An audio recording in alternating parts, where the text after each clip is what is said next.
when you say bad habits, right? I think habits are behaviors. Okay. Right. Versus when we talk about strength and to a certain extent, so I'm a certified StrengthsFinder coach, right? So when we talk about strength, I think there's two things. There is your talent, and talent without investment cannot become strength. So to a certain extent, when we say we're developing strength, we're actually developing the talent that you have, right? So just because you have the talent doesn't mean it's yet your strength. So there's still a lot of work that you have to do to actually get there, right?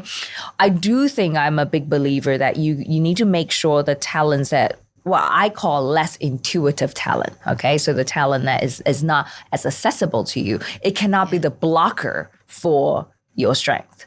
So I think the level, what you will focus on looks a little bit different, right? I don't know, when you say getting rid of bad habits, I think habits could come actually from your strength. So for example, if your strength is achiever, maybe your habit is you're over-controlling, right? So because you want to achieve everything the way you want it, I'm making this up, right? But the behavior that shows up, it doesn't necessarily mean it's a weakness. I think it is a what we call sort of a basement behavior of a strength. So even looking at those behavior from a perspective of a potential strength, I think allow you to think about development in a much more multi-dimensional way.